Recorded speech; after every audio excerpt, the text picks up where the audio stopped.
কালো রাত, উত্তাল সমুদ্রের বুক চিরে এগিয়ে যাচ্ছে এক বিশালাকার বাণিজ্যিক জাহাজ। চারদিকে যুদ্ধের গন্ধ, আকাশে চক্কর দিচ্ছে নজরদারি ড্রোন, দূরে কোথাও বিস্ফোরণের মৃদু শব্দ, আর পানির গভীরে লুকিয়ে আছে অদৃশ্য মাইন। যে কোনো মুহূর্তে ঘটতে পারে ভয়ঙ্কর বিপর্যয়।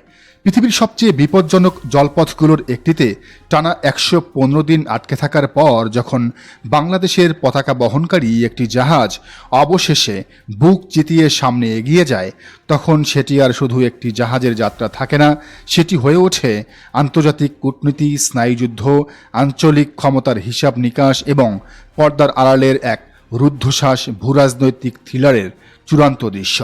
গত 22 জুন গভীর রাত প্রায় 3টা, বহু প্রতীক্ষার পর অবশেষে পারস্য উপসাগরের কৌশলগত করিডর হরমুজ প্রণালী অতিক্রম করে বাংলাদেশ শিপিং কর্পোরেশনের মালিকানাধীন জাহাজ এমভি বাংলার জয়যাত্রা।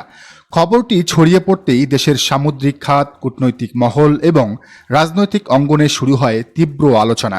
কিন্তু এই জাহাজের মুক্তির পেছনে যে গল্প, তা কেবল নাবিকদের নিরাপদ প্রত্যাবর্তনের গল্প নয়, এটি শক্তিধর রাষ্ট্রগুলোর অদৃশ্য দাবার বোর্ডে বাংলাদেশের অবস্থানকে ঘিরে এক অসাধারণ মনস্তাত্ত্বিক লড়াইয়ের গল্প। সবকিছুর শুরু প্রায় 4 মাস আগে। ফেব্রুয়ারির শুরুতে জাহাজটি নিয়মিত বাণিজ্যিক রুট ধরে পারস্য উপসাগরে প্রবেশ করে। কাতারের বন্দর থেকে পণ্য নিয়ে তা সংযুক্ত আরব আমিরাতের একটি গুরুত্বপূর্ণ বন্দরে পৌঁছায়। কিন্তু ঠিক সেই সময় মধ্যপ্রাচ্যের আকাশে ঘনিয়ে আসছিল যুদ্ধের কালো মেঘ। কয়েকদিনের মধ্যেই আঞ্চলিক উত্তেজনায় এমন পর্যায়ে পৌঁছায় যে পুরো হরমুজ প্রণালী কার্যত পরিণত হয় এক সামরিক নিয়ন্ত্রিত ডেঞ্জার জোনে। মনে রাখতে হবে, হরমুজ প্রণালী শুধু একটি সামুদ্রিক পথ নয়, পৃথিবীর জ্বালানি বাণিজ্যের প্রায় এক বিশাল অংশ প্রতিদিন এই সরু জলপথ দিয়ে যাতায়াত করে। বিশ্লেষকরা বলেন, এটি পৃথিবীর অর্থনীতির গলার ধমনী। যদি সুয়েজ খাল হয় বৈশ্বিক বাণিজ্যের ধমনী, তবে হরমুজ হচ্ছে শক্তির কেন্দ্রবিন্দু। আর সেই জায়গাতেই আটকে গেল বাংলাদেশের একটি জাহাজ।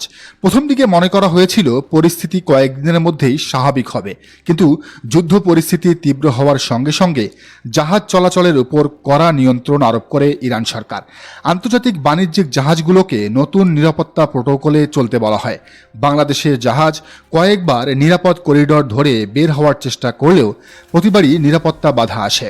নাবিকদের ভাষায়, প্রতিটি রাত ছিল অনিশ্চয়তায় ভরা। কোথাও ড্রোন, কোথাও সতর্ক সংকেত, আর কোথাও সামরিক টহল। এদিকে ঢাকায় শুরু হয় কূটনৈতিক তৎপরতা। বিভিন্ন পর্যায়ে যোগাযোগ করা হয়। সামুদ্রিক নিরাপত্তা নিয়ে আন্তর্জাতিক অংশীদারদের সঙ্গেও আলোচনা চলে। কিন্তু সপ্তাহ পার হয়ে মাস গড়ালেও কোনো সমাধান মিলছিল না।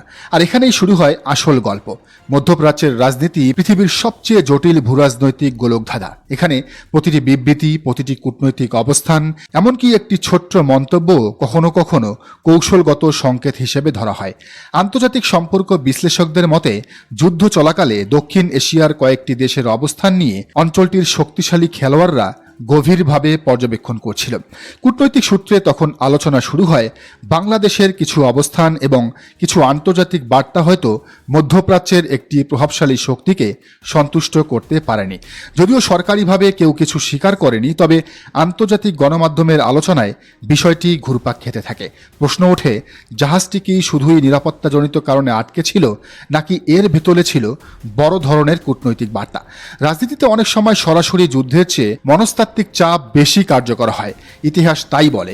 1962 সালের কিউবাইন মিসাইল সংকটে যুক্তরাষ্ট্র ও সোভিয়েত ইউনিয়ন একে অপরের দিকে সরাসরি গুলি ছোড়েনি, কিন্তু পৃথিবী পরমাণু যুদ্ধের দ্বারপ্রান্তে পৌঁছে গিয়েছিল। কারণ কখনো কখনো যুদ্ধ শুধু বন্দুক দিয়ে হয় না, হয় বার্তা দিয়ে।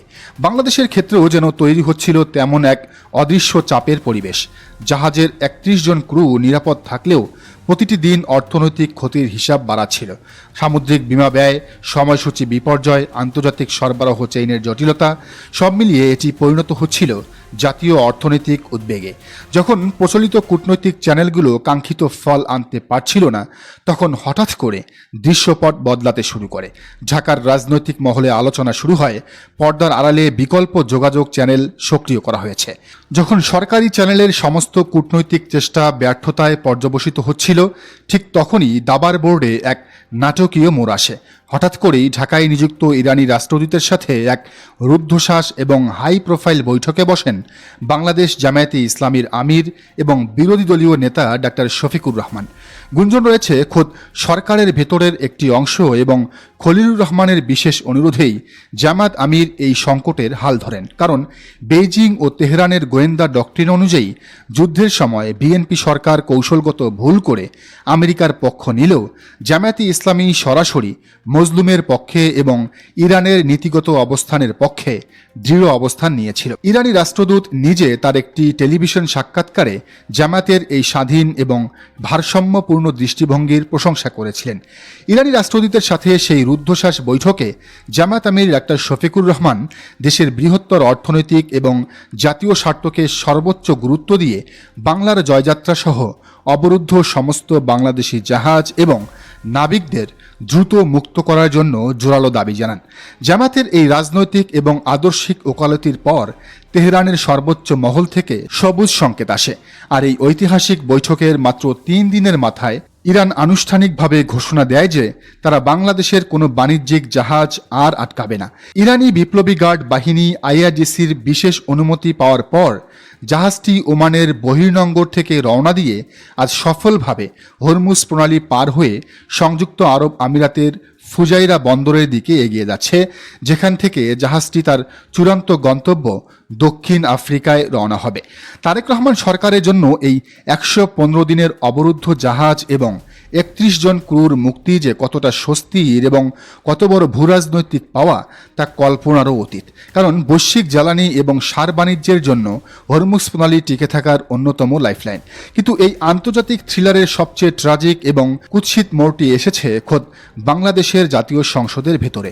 একদিকে যখন দেশের অর্থনৈতিক বিপর্যয় ঠেকাতে এবং রাষ্ট্রকে বাঁচাতে জামায়াতে ইসলামী ওপার ব্লকের সাথে নিজেদের কূটনৈতিক রসায়নকে কাজে লাগিয়ে হরমুজ প্রণালী থেকে জাহাজ ছাড়িয়ে আনলো, ঠিক তার পরপরই জাতীয় সংসদের ফ্লোরে দাঁড়িয়ে বিএনপির এক উগ্র সংসদ সদস্য জামায়াতকে নিষিদ্ধ করার সস্তা এবং নোংরা দাবি তুলে বক্তব্য দিলেন। শুধু তাই নয়, রাজনৈতিক প্রতিহিংসার বশে গাইবান্ধার পলাশবাড়িতে যুবদলের ক্যাডাররা ছাত্র শিবিরের একজন উদীয়মান নেতাকে নির্মমভাবে পিটিয়ে খুন করে। আর 24 পরবর্তী নতুন বাংলাদেশের সচেতন নাগরিক সমাজ গভীর ক্ষোভের সাথে এই দ্বিচারিতার বিচার চাইছে। যে দলটির ন্যূনতম রাষ্ট্রীয় কৃতজ্ঞতা বোধ নেই, যারা সংকটে পড়লে জামায়াতের কূটনৈতিক কৌশল এবং রাজপথের শক্তিকে ঢাল হিসেবে ব্যবহার করে নিজেদের চামড়া বাঁচায়, আর ক্ষমতার মধুচন্দ্রিমা পেলেই সেই রক্ষাকর্তা জামায়াতের পিছে অকৃতজ্ঞের মতো ছুরিকাঘাত করে, তাদের এই নোংরা পলিটিক্সকে সাধারণ মানুষ আর বরদাস্ত করবে না। জামায়াতের এই নিঃস্বার্থ কূটনৈতিক বিজয় যেমন একদিকে দেশের সার্বভৌমত্বকে রক্ষা করল, ঠিক অন্যদিকে বিএনপির ভেতরের ফ্যাসিবাদের দোসর এবং অকৃতজ্ঞদের মুখোশকে পুরো দেশবাসীর সামনে নগ্নভাবে উন্মোচিত করে দিল। প্রশ্ন হচ্ছে, পরের বার যদি এমন সংকট আসে, বাংলাদেশ কি প্রস্তুত থাকবে? বিএনপি সরকার কি প্রস্তুত থাকবে? কারণ আন্তর্জাতিক রাজনীতির সবচেয়ে নিষ্ঠুর সত্য একটাই, এখানে বন্ধুত্ব চিরস্থায়ী নয়, স্বার্থই শেষ সত্য। আর যে দল সময় মতো সেই সত্য বুঝতে ব্যর্থ হয়, ইতিহাস তাকে কখনোই ক্ষমা করে না। দর্শক, বিষয়টিকে আপনি কিভাবে দেখছেন জানান মন্তব্যের ঘরে। আর এই চ্যানেলে নতুন হলে অবশ্যই সাবস্ক্রাইব করুন এবং বেল আইকনটি বাজিয়ে রাখুন, যাতে পরবর্তী ভিডিওর নোটিফিকেশন আপনি পান।